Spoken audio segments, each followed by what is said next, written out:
Servus Leute, heute machen wir bei dem Fahrzeug hier hinten, das ist mein E36 328er, und zwar da wechseln wir das hier, das ist der Kettenspanner, also die Feder davon, plus die Dichtung haben wir hier auch noch mit drin. Wenn ich den Motor starte, wenn er kalt ist, dann habe ich so ein Klackern in den ersten paar Minuten. Das hört sich an wie die Kette, die so etwas locker ist. Diese Feder sorgt normalerweise dafür, dass es in kaltem Zustand die Vorspannung gehalten wird von der Kette. Und sobald der Motor warm ist, wird es über den Öldruck durch diesen Kettenspanner, wird dann die Kette gespannt. Das heißt, diese Feder wird mit der Zeit immer kürzer, wird schwächer und deswegen lohnt es sich, das Teil zu tauschen. Das war auch ziemlich billig, muss ich sagen. Das hat 5 Euro gekostet bei BMW direkt. Plus die Dichtung hat auch nochmal 4 Euro gekostet, so eine Alu-Dichtung. Da legen wir jetzt mal los und wechseln das, weil dadurch könnt ihr auch einen Motorschaden verhindern. Vor allem bei den Motoren, wo ein Kettenproblem haben, da könnt ihr den Kettenspanner tauschen. Da gibt es überarbeitete Versionen, müsst ihr euch mal informieren. Zum Beispiel, ich weiß es bei dem E46 Facelift, bei den Vierzylindermotoren, N46 glaube ich heißen die sogar. Da gibt es überarbeitete Kettenspanner, die können viel weiter ausfahren. Das heißt, wenn die Kette sich ein bisschen gelenkt hat, kann man die immer noch gut auf Spannung halten, wenn ihr diesen neueren Kettenspanner verwendet. Deswegen schaut, ob ihr den neuen Kettenspanner drin habt oder den alten. Den erkennt ihr daran, dass der alte, der hat einen relativ großen Kopf, der neue hat einen kleineren Kopf. Bei dem jetzt nicht, ich meine jetzt nur bei dem Vierzylinder. Ich zeige euch bei dem jetzt, wie das bei dem funktioniert. Die sind relativ unauffällig, die Kettenspanner von den Motoren. Deswegen werde ich nur die Feder tauschen, diese Vorspannfeder. Und da gehen wir jetzt in den Motorraum und legen gleich mal los.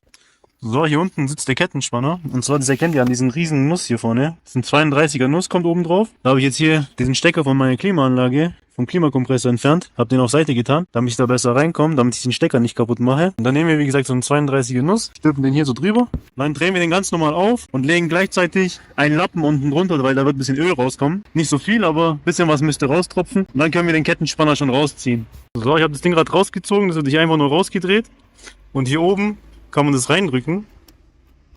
Wie ihr seht, da ist jetzt die Feder drin, das können wir einfach rausziehen.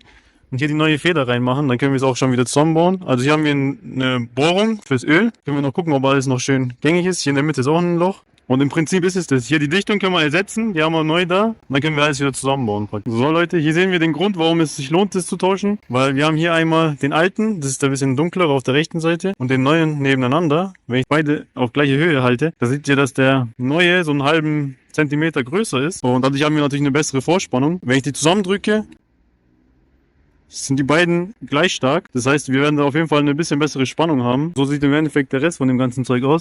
Diese Feder wird sich einfach nur reingeworfen. Und so war die alte drin hier. Dann, wenn die neue drin ist, wie gesagt, ist die ein bisschen höher.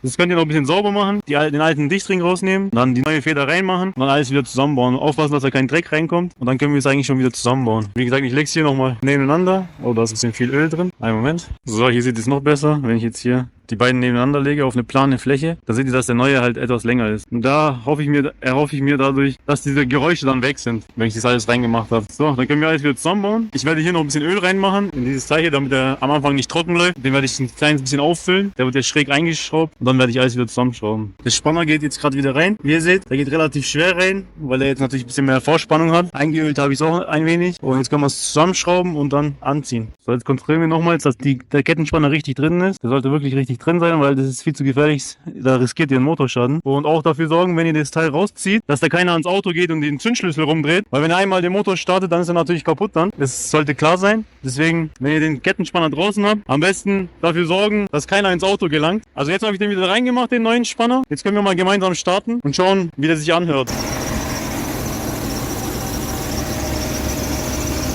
So, der hört sich ganz normal an jetzt beim Kaltstart. Wie gesagt, vorher hat er etwas rumgezickt gehabt. Ein kleines Quietschen haben wir, aber das kommt von dem Keilriemen. Das muss ich mir auch in der Zeit mal anschauen, wenn ich Zeit habe. Jetzt bin ich mal gespannt, ob der immer noch diese Kratzgeräusche macht, wenn ich fahre. Die neue Kettenspannerfeder ist jetzt drin. Bin jetzt eine Runde gefahren. Der fährt sich eigentlich ganz normal wie immer. Bloß beim Kaltstart habe ich halt gemerkt, dass er etwas leiser ist von den Kettengeräuschen her. Ich meine, der Wagen hat jetzt über 300.000 Kilometer drauf. Da macht es schon Sinn, den mal zu tauschen. Wenn die Geräusche weiterhin so bleiben, dann tausche ich wahrscheinlich den ganzen Kettenspanner. Ich sag mal, das ist so die Möglichkeit, die ihr machen könnt, die relativ günstig ist für euer Wagen, was ich euch auch empfehlen würde zu machen. Diesen Kettenspanner, das ist so ziemlich das Einfachste, was es gibt bei den Motoren, weil die kann man von außen kurz aufschrauben, neue rein und fertig. Also das ist kein Aufwand im Gegensatz zum Kettenwechsel. Beispiel, ihr habt eine laute Kette, ihr möchtet die Kette tauschen, dann macht es meiner Meinung nach Sinn, erstmal nur den Kettenspanner zu tauschen, weil vielleicht sind die ganzen Geräusche weg. Danach, wisst ihr, wie ich meine? Dann erspart ihr euch den ganzen Steigkettenwechsel. Der kostet viel zu viel Geld. Bei einer normalen Werkstatt knapp 1.000 Euro, sogar mehr. Deswegen Deswegen wäre es meine Empfehlung für euch, wenn ihr so einen außenliegenden Kettenspanner habt, den erstmal zu tauschen. Wenn ihr merkt, es macht keinen Unterschied, das macht genauso Geräusche wie vorher, dann müsst ihr natürlich in den sauren Apfel beißen und dann die komplette Kette wechseln mit den ganzen Schienen und so weiter, Gleitschienen. Und wenn ihr das macht, dann bitte nur Originalteile nehmen, weil alles andere ist einfach nur auf Zeit nicht gut, weil dann müsst ihr nach 1-2 Jahren wieder anfangen und nochmal die Kette tauschen. Also auf jeden Fall einen Markenteil nehmen, am besten ein Original BMW-Teil. Die produzieren somit die besten Kunststoffe, die es überhaupt gibt. Ich merke das auch an meinen Kühlerschläuchen vorne, da habe ich welche vom Febi reingemacht. Die sehen jetzt nach 3 Jahren, sehen die schlimmer aus wie die vom BMW nach 20 Jahren. Also da wisst ihr ganz genau, dass die Qualität einfach viel besser ist, wenn ihr Originalteile nehmt. Deswegen kosten die auch so viel, die Originalteile. Was ich noch sagen wollte, bei den Vierzylindern, wo es Probleme gab, ab E46, E90 und so weiter, da macht es auch Sinn, meiner Meinung nach, erstmal nur den Kettenspanner zu tauschen, weil viele wechseln den.